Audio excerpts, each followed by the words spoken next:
Hello everyone, welcome to Krypton tutorials.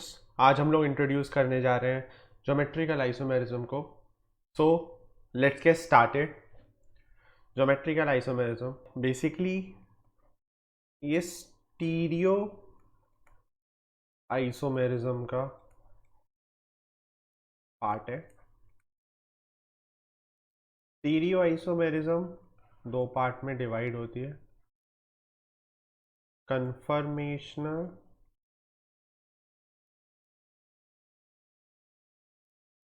And configurational.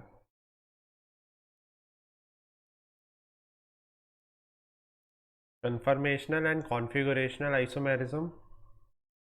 Configurational further दो part में divide होती है। एक होता है ज्योमेट्रिकल आइसोमेरिज्म,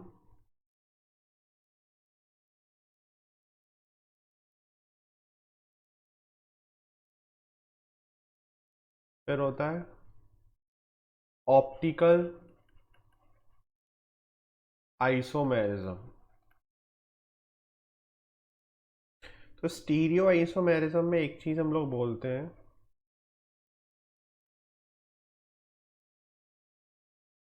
कि मॉलिक्यूलर फॉर्मूला क्या रहता है, सेम रहता है। तो molecular formula remain same and structural formula भी क्या रहता है, सेम रहता है। तो structural formula also remain same, जो कि हमारे स्ट्रक्चरल आइसोमेरिज्म में क्या होता है, चेंज होता है। तो डिफरेंस किस चीज़ का होता है, 3D ओरिएंटेशन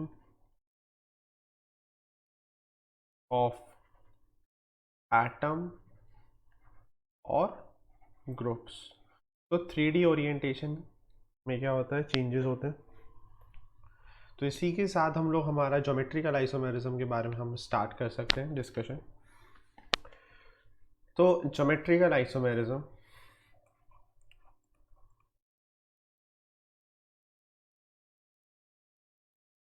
इसको बेसिकली हम लोग इस तरीके से डिफाइन करते हैं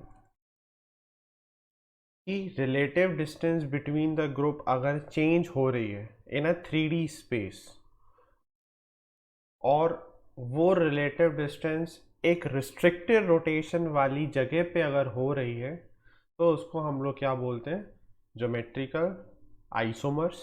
और उस फिनोमिना को हम लोगों ने क्या बोलते हैं, ज्योमेट्रिकल आइसोमेरिज्म। तो डिफाइन करते हैं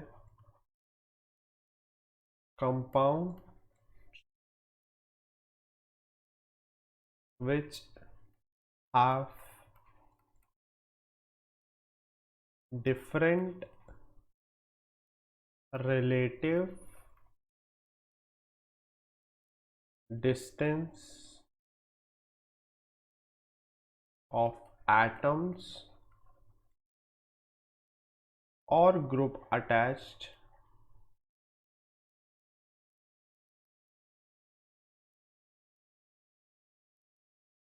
around restricted rotation,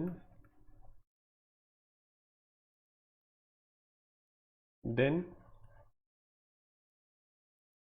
compound is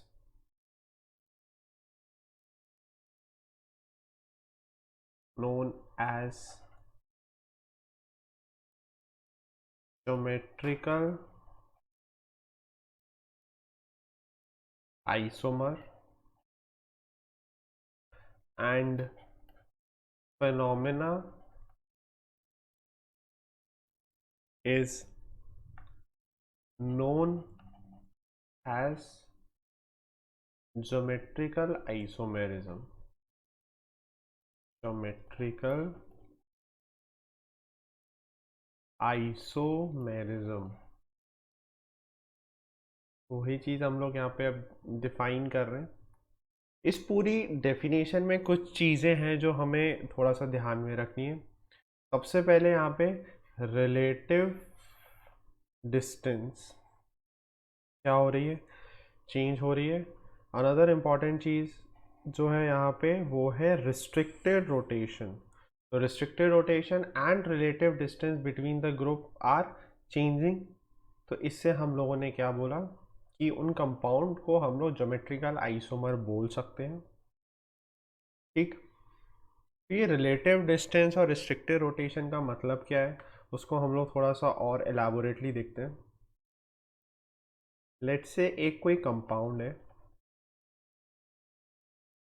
उसके ग्रुप कुछ इस तरीके से क्या है अरेंज्ड है। अब एक ये कंपाउंड है, सेकंड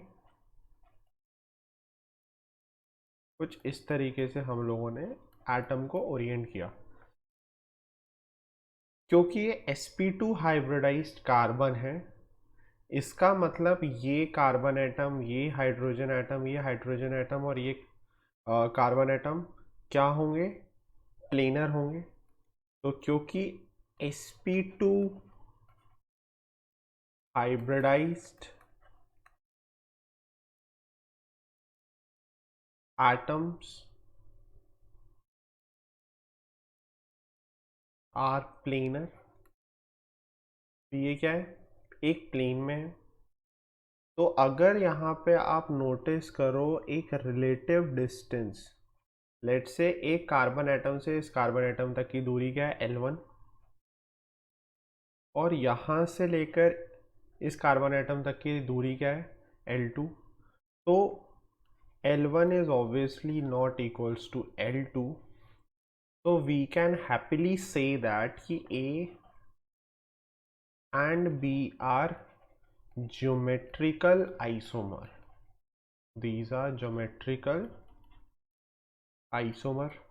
एक और एग्जांपल से इसको हम और समझने का ट्राई करते हैं। जैसे कि यहाँ पे अब नोटिस करो,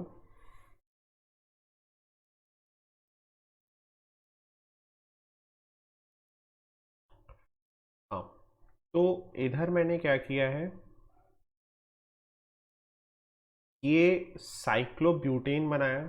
इस कार्बन से मैंने आउट ऑफ द प्लेन जाते हुए एक एटम लगाया क्लोरीन, और आउट ऑफ द प्लेन जाते हुए एक क्लोरीन लगाया। इसको हम लोग वेज फॉर्म बोलते हैं। अगर इसको मैं वेज फॉर्म बोल रहा हूँ तो इसका कहने का मतलब ये है कि अगर आपकी कंप्यूटर या फिर मोबाइल स्क्रीन पे ये ब्यूटेन में बना दूं तो Cl ये आपकी तरफ आ रहा है, आपकी तरफ ये Cl क्या कर रहा है, फेस कर रहा है। तो एक केस ये है। दूसरा केस यहाँ पे अगर ऐसे देखें हम लोग तो ये Cl और यहाँ पे ये एक Cl को मैंने क्या कर दिया, नीचे कर दिया।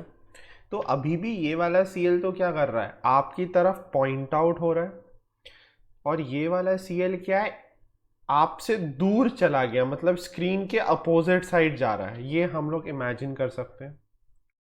तो अगर ये Cl मेरी तरफ रह रहा है, लेट्स से फॉर एग्जांपल अगर ये प्लेन है, प्लेन की से आपकी तरफ दोनों एटम आए सेम बॉन्ड लेंथ पे, तो उनके बीच में एक ये दूरी, ठीक है, लेट्स से इसको हम लोग क्या बोल देते हैं, L1। अब एक एटम क्या है, आगे की तरफ है, और एक एटम क्या है, पीछे की तरफ है। तो इसका मतलब उसको जो डिस्टेंस ट्रैवल करनी पड़ेगी, पहले अपनी तरफ से, आपकी तरफ से पहले प्लेन में जाएगा, और प्लेन के बाद प्लेन के अंदर जाएगा और आपसे दूर जाने की कोशिश करेगा। तो वो डिस्टेंस क्या होगी, L2। हमें फील करने की यहाँ पे ज़रूरत है। इस डिस्टेंस में अगर यहाँ पे Cl देखें तो ये दोनों मेरी तरफ है, तो उसको प्लेन में जाने की ज़रूरत ही नहीं है, आपस में दोनों ने क्या कर लिया, एक डिस्टेंस निकाल ली। मगर इस Cl और इस Cl में फ़र्क क्या है, एक मेरी तरफ है और एक मेरे से दूर जा रहा है। तो पहले Cl क्या होगा, इन द प्लेन जाएगा, वो जो डिस्टेंस हमें मेजर करनी है, और फिर उसके बाद वो और अंदर की तरफ जाएगा। तो एक हाइपोटेन्यूज वाली एक हमारी लेंथ निकल के आ रही है जिसको हम लोग L2 बोल रहे हैं, और ऑब्वियस सी बात है L1 is not equals to L2। तो ये हम लोग बहुत इजीली कह सकते हैं, अगर C और D एक अगर कंपाउंड है तो C and D are geometrical isomers. तो ये ज्योमेट्रिकल आइसोमर कहलाएंगे। क्या ये चीज समझ में आई? तो हम हमारी वीडियो के फाइनल सेगमेंट की तरफ मूव कर रहे हैं, that is condition of geometrical isomerism. तो कंडीशन ऑफ ज्योमेट्रिकल आइसोमेरिज्म। तो सबसे पहले कंडीशन की हम लोग बात करते हैं। फर्स्ट कंडीशन क्या है हमारी, कि रिस्ट्रिक्टेड रोटेशन होनी चाहिए। तो restricted rotation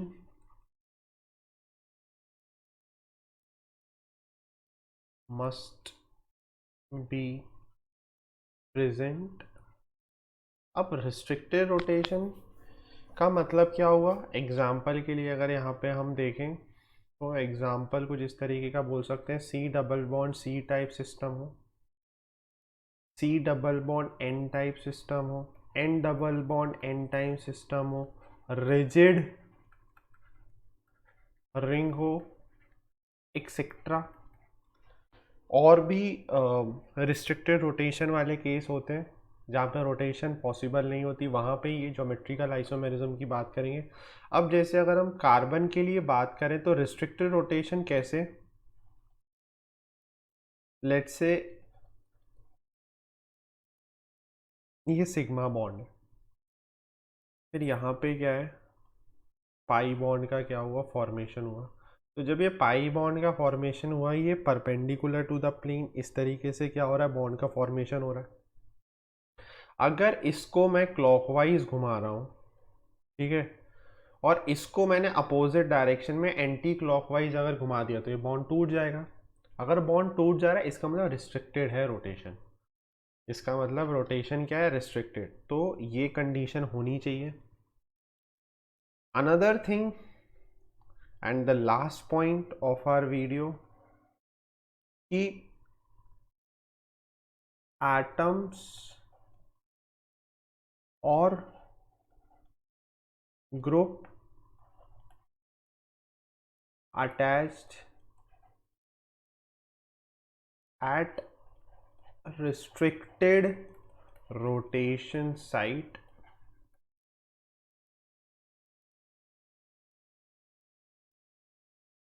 must be different। इसको और अच्छे से हम लोग एलैबोरेटली विथ एग्जाम्पल डिस्कस करते हैं कि ये क्या कहना चाह रहा है। एग्जाम्पल के लिए अगर यहाँ पे देखें तो लेट्स से एक कंपाउंड है, हाइड्रोजन और यहाँ पे हाइड्रोजन ले लिया, यहाँ पे Cl और यहाँ पे क्या ले लिया, Br ले लिया, ठीक है। तो अगर आप नोटिस करो ये रिस्ट्रिक्टेड रोटेशन वाले साइट वाला एटम है, इससे अटैच्ड एटम अगर आप यहाँ पे देख रहे हो दोनों सेम है, तो Gi ये शो नहीं करेगा, ठीक है, Gi ये शो नहीं करेगा। फिर अगर हम इस केस में बात करें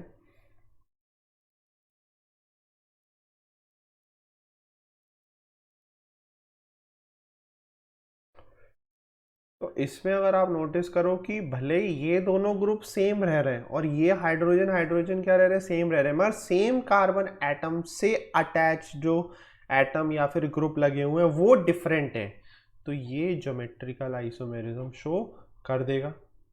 मतलब कि सेम अटैच्ड कार्बन से जो अटैच्ड एटम्स हैं या फिर जो अटैच्ड ग्रुप है वो डिफरेंट होने चाहिए। अब सारे के सारे अगर डिफरेंट हो जाए तो चलेगा क्या, बिल्कुल चलेगा। तो ये भी ज्योमेट्रिकल आइसोमेरिज्म क्या करेगा, शो करेगा। ठीक है, so that's all from today's video. I hope you like the video. If you do so please like, share, subscribe and hit the bell icon for instant notification.